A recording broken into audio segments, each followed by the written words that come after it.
Estamos presentando una cobertura especial de FM Mundo y Notimundo. Decisión Ecuador 2025. En 5 minutos, ya serán las 18 horas, nos acompaña Otto Sonnenholzner, ex vicepresidente de la República. Otto, gracias por estar con nosotros el día de hoy. ¿Arrepentido de no haber participado en esta contienda electoral o más bien tranquilo, viendo todo lo que ha sucedido?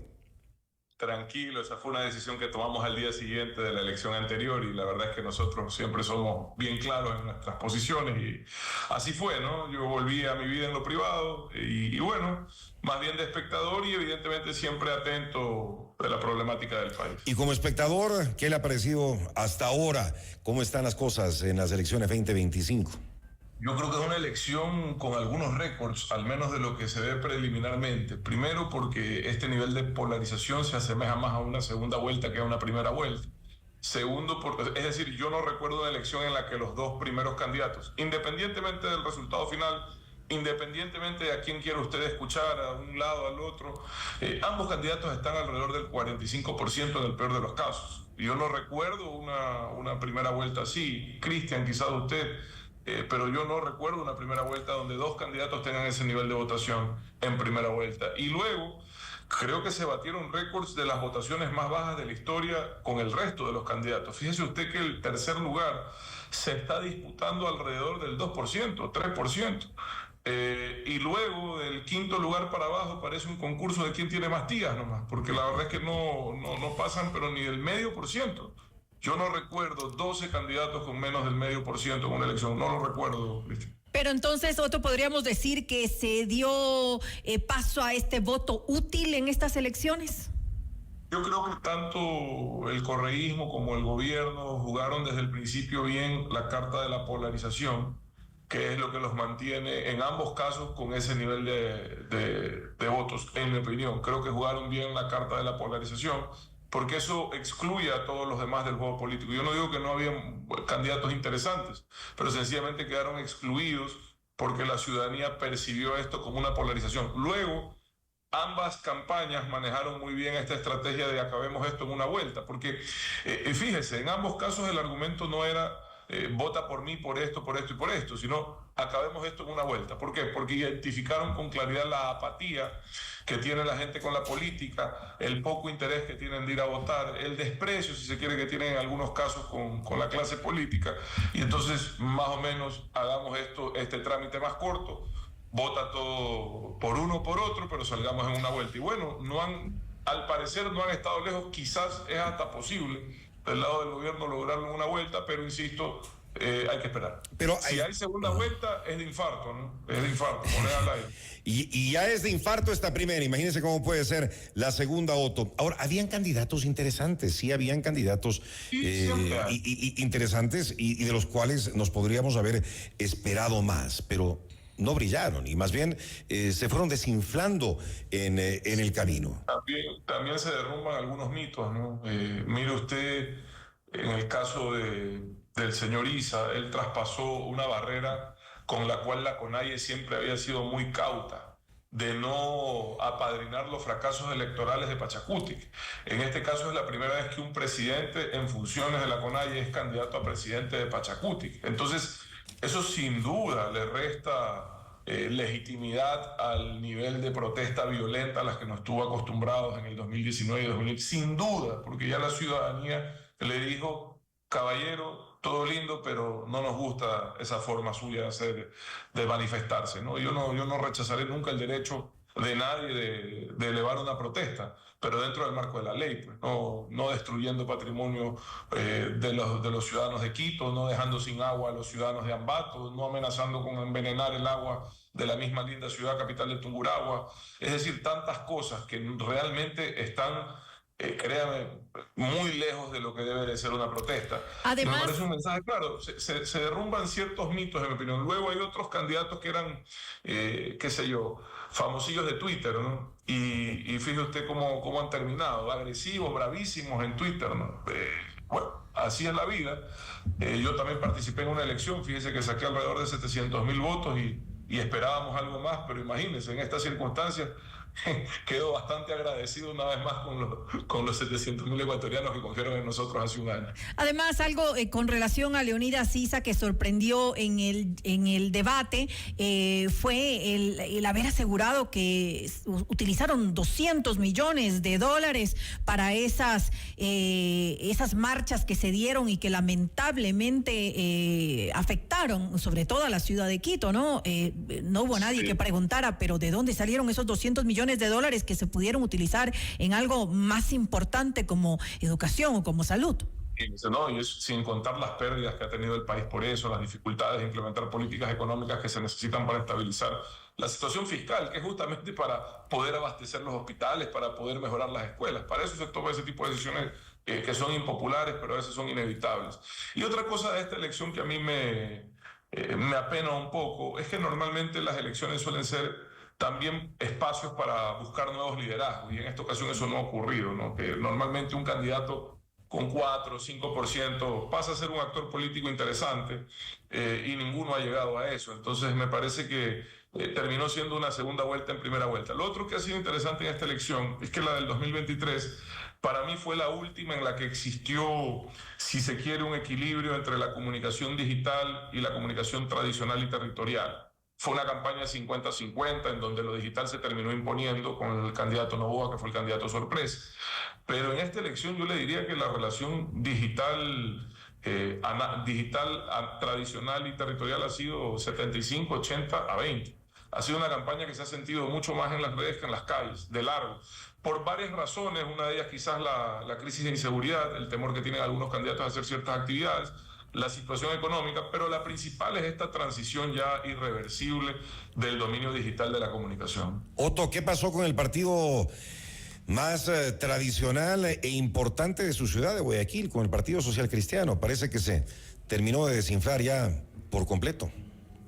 Muy duro golpe para esa tienda política que tuvo, yo no puedo negar el importante liderazgo que tuvo tanto León Flores Cordero como Nebot en mi ciudad. Eso sería yo un mentiroso si no lo reconociera.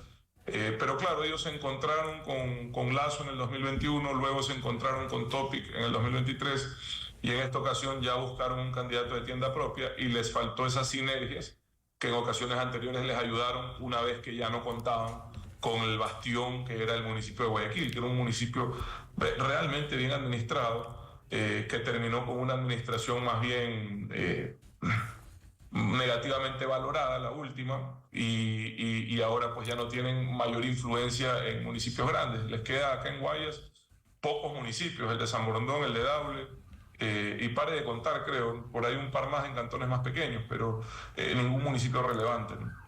Bueno, ahí están las consecuencias. Se une a nuestra conversación a esta hora Arturo Moscoso, director de la Escuela de Ciencias Políticas de la UID. Arturo, bienvenido, buenas tardes. ¿Y cuáles son sus primeras impresiones cuando ha pasado ya 1 hora y 3 minutos desde que se cerraron las mesas? Hay ciertos números por ahí, pero que no sabemos si están cerca o no de la realidad. Hola, Cristian, gracias por la invitación, María del Carmen, Otto y a la audiencia también. Bueno, sí, en efecto, no creo que hay que ser cuidadosos con los resultados. Hay muchos resultados que están circulando. Hay un exit poll que tiene unos resultados que podrían poner en primer, o sea, podrían hacer pensar que va a haber solo una primera vuelta, pero que si nos atenemos al margen de error, también puede ser que haya 2 vueltas, ¿no? Entonces, mucho cuidado con eso. Creo que debemos esperar los resultados oficiales del CNE y pues ahí empezar a cantar victoria de ser el caso, ¿no? El haber tenido un candidato candidato, sin duda marcó estas elecciones y creo que hay una ventaja importante con eso. Sí, por supuesto. El presidente estaba en campaña desde que ganó las elecciones pasadas, ¿no? Eso es obvio. Y siempre ser el incumbent, como se dice en inglés, da una ventaja al candidato, ¿no? Porque a pesar de que no se usen directamente recursos del Estado en la campaña, el mismo hecho de que el Estado esté haciendo algo, que se haga sentir, le implica que pues la ciudadanía va a apoyar a la persona que está al mando, ¿no? Y sobre Luisa González y el correísmo, vimos una campaña bastante fría, diría yo, hasta aburrida, y le faltó protagonismo, creo yo, a Luisa González, o ya es el desgaste de todo lo que ha venido pasando en los últimos años con la Revolución Ciudadana? No, estoy de acuerdo. A mí me parece, Luisa González me parece una mala candidata. Pésima. Una candidata Pésima que no candidata. transmite acartonada y además de la que se le ve muy sujeta a Rafael Correa, ¿no? Sin independencia. Pero creo que fue mejor en las anteriores elecciones. Pero es que creo que eso va influyendo más, ¿no? Porque la idea de que haya una candidata que no tiene voz propia, ¿no? La gente realmente lo aprecia, y además con el papel de Rafael Correa que es tan polarizante, ¿no? Es una persona a la que de acuerdo a datos que sacaba en un estudio que está haciendo Pablo Moncagata, un colega mío, el 30% de los ciudadanos le detesta a Correa, le detesta, y el otro 30% le ama, ¿no? Y en el medio hay muy poca gente, ¿no? Entonces es una figura tan polarizante que genera eso, ¿no? Y que le ponen un problema en una disyuntiva al correísmo, porque sin Correa no tendrían el apoyo que tienen, pero con Correa no pueden subir el apoyo, ¿no? Entonces creo que esa es la estrategia entonces. La estrategia es no poner a alguien fuerte que represente al Partido Revolución Ciudadana porque va a opacar a Rafael Correa. Yo no creo que es opacar, sino que en el que Rafael Correa confíe y pueda controlar. Creo que por ahí. Después de lo que pasó con Lenin. Después de lo que pasó con Lenin. ¿Qué opina usted, Otto? Le veo que sonríe. No, siempre un gusto escucharlo, Arturo. Saludos y coincido en algunas cosas, solo quería hacer una corrección. En ambos casos, tanto en el caso de Noboa como en el caso de Luisa, independientemente del resultado, quiere ver usted las que anda publicando Correa, quiere ver usted las que impulsa el gobierno, el exit poll de Teleamazonas, independientemente del resultado, crecen al menos 10 puntos cualquiera de los dos, ¿no? Luisa en la elección anterior sacó 33% y Noboa sacó 23%, ¿okay? Noboa podría estar creciendo más de 25 puntos en relación a la elección anterior, más de 20 puntos, perdón, en relación a la elección anterior. Entonces, hay un crecimiento, pero es fruto de esta polarización que, en mi opinión, ha sido intencional en ambos bandos. Y luego, para complementar un poco el comentario de Arturo, coincido. El correísmo le garantiza a cualquier candidato un piso alto, alrededor del 30%, y un techo bajo. Entonces esa es la disyuntiva que ellos tienen siempre en las campañas, porque usan o no usan esa imagen, y evidentemente que la van a usar porque al menos les garantiza siempre estar en segunda vuelta, al menos les garantiza siempre ser jugadores. Tendrán un bloque significativo en la Asamblea Nacional, significativo. Estoy con curiosidad de ver si esta polarización se tradujo también en la elección de asambleístas provinciales, porque suelen haber liderazgos locales fuertes que terminan metiendo uno o dos asambleístas en ciertas provincias, pero viendo la votación de los demás candidatos, ejemplo Pachacuti, que suele tener votación en Chimborazo, que suele tener votación en Cotopaxi, yo quiero ver cómo les ha ido a nivel de asambleístas provinciales en esta ocasión. Para usted entonces no fue un error repetir candidato con Luisa González. Mire, es que más o menos da lo mismo, porque el tema es que al final del día el voto es por Correa, y no es por Luisa ni por Arauz. Entonces, y cuando buscan algo que es un poco independiente, ya les sale el trauma. Entonces no quieren nada que pueda pensar por sí mismo, no quieren nada que pueda tener autonomía, porque les sale el trauma, y eso ya no es culpa, digamos. Les pido un momento, vamos hasta el Hotel Le Parc. A esta hora nuestro compañero Esteban Cislema se encuentra allí. Es el punto de concentración de Daniel Noboa. Adelante, por favor. Cristian, amigos, amigas de FM Mundo, muy buenas tardes a todos quienes se conectan a esta hora a nuestra señal. Así es, estamos en el Hotel Le Parc, donde se espera que el presidente Daniel Noboa arribe a conocer los resultados. Quiero mostrarles el despliegue de seguridad que se espera a la llegada del primer mandatario. Vemos a varios policías, existe aquí también agentes de la Policía Nacional dirigiendo lo que es el tránsito, el flujo de vehículos. Vemos ahí todo lo que es el contingente de seguridad y las personas que se encuentran concentradas aquí, simpatizantes a la espera del presidente Daniel Noboa aquí en el Hotel Le Parc, a esperar justamente los resultados de los comicios de este 9 de febrero, que a propósito de la presidenta del Consejo Nacional Electoral manifestó que el 83% de los electores sufragaron a lo largo de esta jornada desde la mañana y hasta el cierre de las urnas, que fue a partir de las 17 horas. A este sitio ya acudieron, por ejemplo, la ministra de Educación, Alegría Crespo. También estuvo aquí presente el candidato a la Asamblea, Nils Olsen, quien entonces en su momento fue ministro de Turismo. Vemos como varios vehículos llegan aquí y todos se mantienen a la espera del primer mandatario. Vemos que llega justo en este momento un vehículo, se está acercando precisamente a la entrada. Estamos a la expectativa de quién pueda ser todas las personas, los simpatizantes que se encuentran aquí en las afueras del Hotel Le Parc. Esperan la llegada del presidente de la República, Daniel Noboa. Vemos al ministro de Defensa que hace su entrada, el ministro de Defensa, Giancarlo Lofredo, con un fuerte contingente militar y policial. También las personas se van congregando aquí a la espera del primer mandatario. Nosotros nos mantenemos también a la espera de lo que serán la llegada del presidente Daniel Noboa y además para recibir los resultados de esta jornada electoral de los comicios generales, binomio presidencial, asambleístas nacionales, provinciales y parlamentarios andinos. Nosotros les mantenemos informados, Cristian, María del Carmen, sobre todo lo que pueda acontecer en este momento aquí desde las afueras del Hotel Le Parc. Gracias, Esteban. Estaremos pendientes para cuando llegue el primer mandatario. María del Carmen.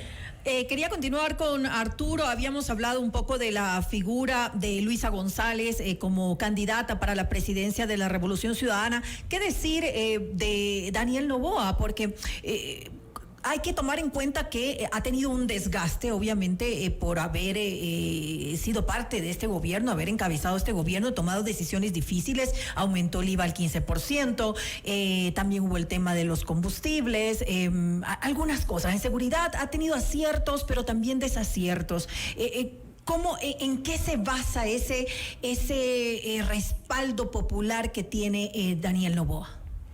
Bueno, antes de eso quiero concordar con Otto en el tema de que en efecto Luisa crece de la votación anterior, pero creo que justamente se debe a la misma polarización, ¿no?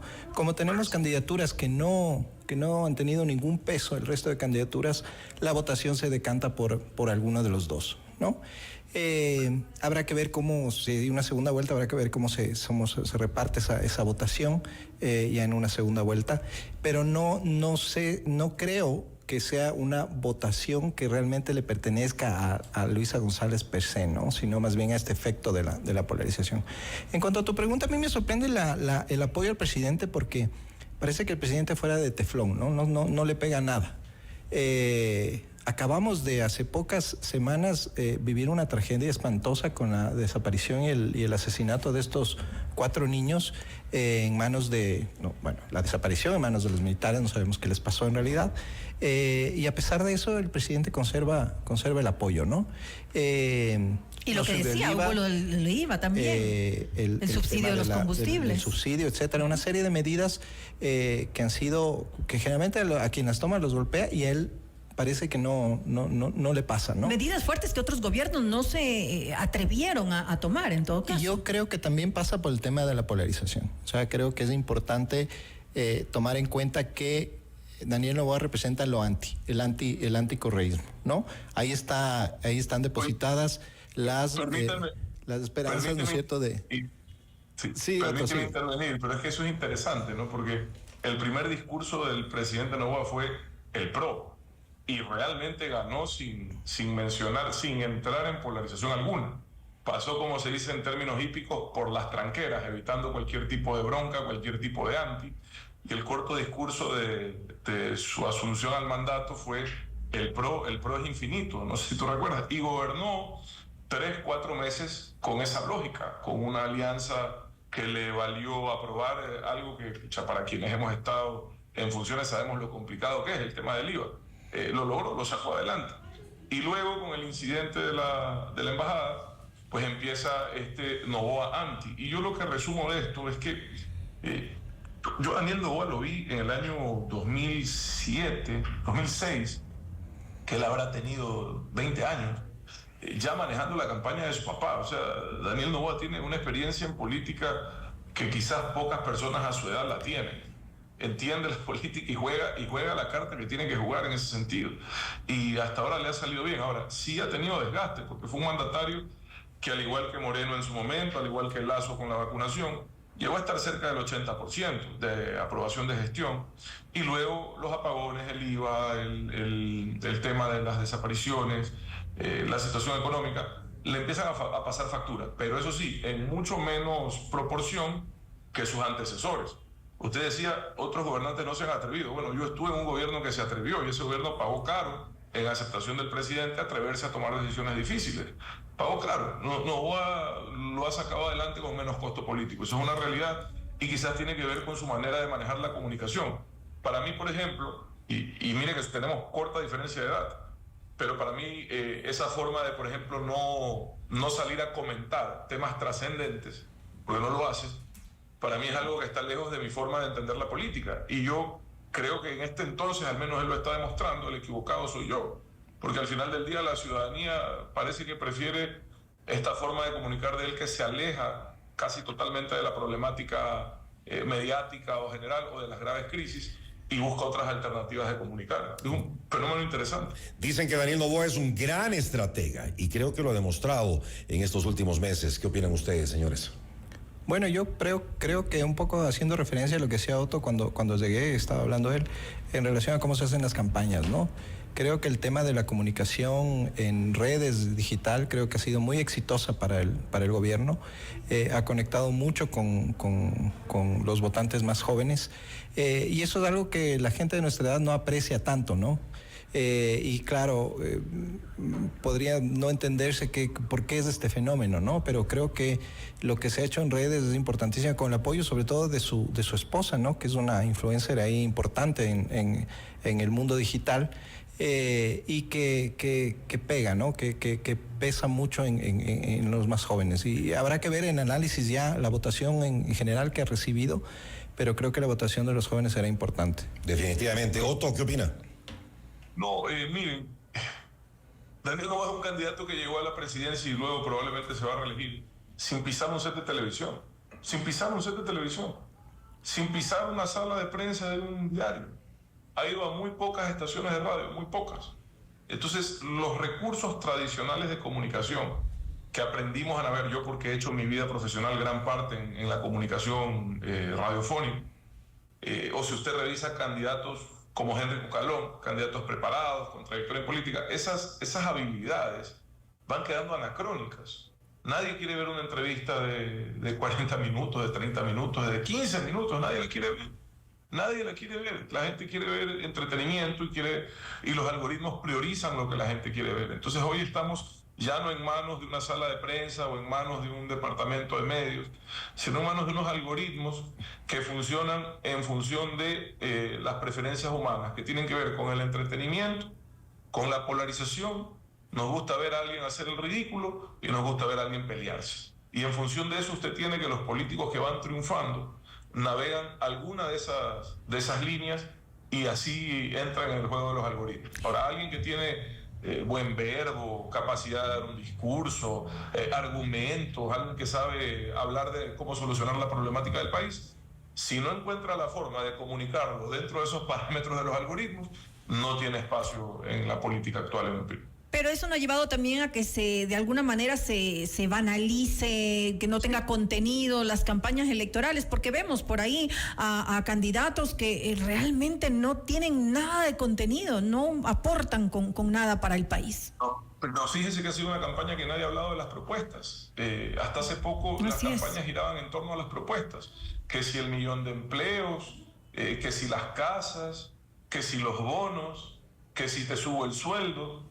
Y aquí ninguna propuesta le ha visto viralizarse, digamos. Aquí ha sido una polarización total entre si quiere socialismo del siglo XXI o no. Punto. Esa ha sido la elección y ha sido como una segunda vuelta. Y mire que es curioso, porque en el 2023 ese argumento estaba agotado, desgastado. De hecho, Noboa gana sin hablar del correísmo, sin hablar del socialismo del siglo XXI. Habló en función del PRO, de lo que él siempre dijo, y ganó. pero él mismo ha revivido el argumento con esta analogía ya histórica en el Ecuador de lo viejo y lo nuevo. Correa hablaba de la partidocracia, del pasado no volverá, y siempre ha existido esa analogía. Novoa habla del nuevo Ecuador, y en esa analogía él encontró en la polarización el espacio ideal, y lo ha hecho. O sea, si usted ve los resultados, digamos, yo a las pruebas me remito, pues no es lo que yo opine o lo que yo piense, sino ver los resultados, independientemente de si lo logran una vuelta o no. Pero haber pasado, después de año y medio de gobernar con tanta dificultad, de 23 a al menos 45%, es un triunfo sin duda. Y con 3 meses y más de apagones y hasta de 14 horas. Si los apagones no cesaban, que gracias al clima, al menos por ahora no los tenemos, el panorama hubiera sido muy distinto, pienso yo, Arturo. Sí, hubiera sido distinto, pero igual me sorprende a mí la muy rápida recuperación del capital político del presidente. Para que vea que además nos olvidamos rápido de las cosas aquí en este país. Sí, absolutamente. O sea, se acabaron los apagones y la subida del presidente fue inmediata, ¿no? Por eso digo, ¿no? Es un fenómeno extraño de tener un presidente que parece que no golpean demasiado estas crisis. Concuerdo con Otto en el sentido de que no se ha discutido las propuestas, y esto nos hace ver la profunda personalización de la política que estamos viviendo en el Ecuador, ¿no? Pero no para mejor, sino para peor. Por supuesto, porque no estamos votando por propuestas, no estamos discutiendo propuestas, estamos discutiendo quién me cae bien, quién me cae mal, qué es el candidato con el que me identifico y quién es el candidato con el que no me identifico, y punto. No sabemos la ideología del presidente, no sabemos la ideología de muchísimos de los candidatos que están ahí, no sabemos la ideología de los partidos, no sabemos los programas de los partidos, no sabemos nada, pero nos cae bien el presidente o nos cae mal, ¿no? En Ecuador tendemos hacia un sistema autoritario más que democrático, porque pareciera que así es, ¿no? Tomando en cuenta los perfiles de quienes están en esta polarización. Sí, este es un fenómeno que se vive a nivel latinoamericano, además, ¿no? De ahí la popularidad que tiene Bukele en todo el continente, ¿no? O Milei también. Y Milei también, ¿no? Por el autoritarismo y por el control autoritario que hacen de la violencia, de la inseguridad, que claro, se vende la historia de que está controlado, pero que no sabemos cuál es el costo en derechos humanos, cuál es el costo en vidas humanas, ¿no? Y sí, si nosotros analizamos los datos del Barómetro de las Américas o del Latinobarómetro en el Ecuador, tenemos que la satisfacción con la democracia es baja, la confianza en cómo funciona la democracia es baja. A la pregunta de ¿preferiría usted un gobierno, un golpe de Estado militar en caso de mucha violencia o en caso de mucha inseguridad?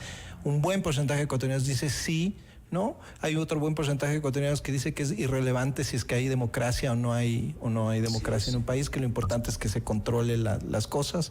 Entonces, claro, ¿no? La figura de un gobernante autoritario está latente y los ecuatorianos la van a apoyar, como está sucediendo mucho con lo que ha pasado con Novoa. Novoa ha tomado decisiones autoritarias. El tema de invadir la embajada, el tema pero que han sido aplaudidas por gran parte de la población. Porque dicen, bueno, violó la ley, violó la Constitución, pero es necesario, ¿no? Es necesario para hacer lo que se necesita en este país, y eso es peligroso, ¿no? Los mismos cuestionamientos que han existido al no solicitar licencia para la campaña electoral.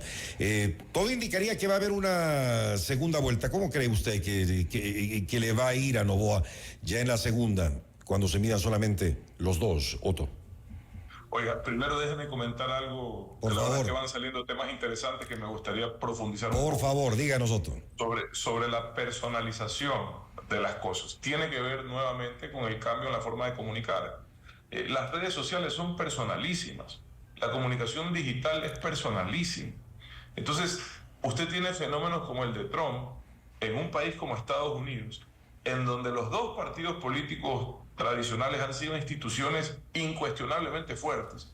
Y resulta que hoy Trump es más que cualquier partido, es más que el Partido Republicano. El Partido Republicano se debe a Trump. Sin Trump no hay Partido Republicano, me explico. O sea, se invirtió el orden de las cosas. Normalmente un candidato llegaba por el respaldo de la fuerza tradicional de cada uno de esos partidos en ese país, y hoy esa personalización hace que un liderazgo como el de Trump opaque la importancia institucional de un partido como el republicano. Entonces yo vuelvo al cambio en la comunicación y al hecho, y hay que reconocerle a Novoa, que es quien mejor domina. Oiga, mire, la presencia digital del correísmo hasta antes de Novoa era apabullantemente superior que las de todos los demás juntos. ¿Me explico? Ya sea por inversión, ya sea por seguidores, era una cosa, yo me acuerdo porque veíamos métricas, era 3-1, 4-1. Hoy la capacidad de propagación de información digital del gobierno, del presidente Novoa, por primera vez opaca a la del correísmo, la opaca. Yo no estoy hablando de si el contenido es bueno, si es malo, si hacen bien o hacen mal las cosas, estoy hablando de métricas puras y duras. La presencia. Del escenario en donde se navega hoy la comunicación política, que es el digital, ¿verdad? Entonces, esa es una realidad indiscutible. Y luego, volviendo a lo del autoritarismo, sí, o sea, yo creo que hay una tradición, no solo en Ecuador, en América Latina, que nos gusta, que confundimos liderazgos fuertes con autoritarismo. Confundimos liderazgo fuerte con autoritarismo. Creemos que el autoritarismo es un don, una virtud. Así le aplaudía la gente a Correa, a los que les gustaba. A los que no les gustaba, defendíamos, digamos, los valores en los que creíamos, de la democracia.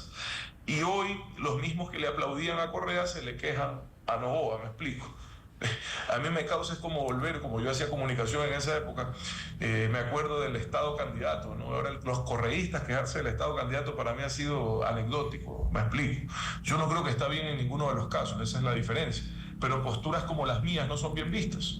Posturas como las mías hoy, desgraciadamente, son de minoría. Yo lo reconozco, yo no voy a cambiar mi postura porque sea de minoría. Pero mis posiciones de defensa de los valores democráticos, de la institucionalidad, no son de la simpatía de la mayoría de los ecuatorianos. Esa es una realidad dura.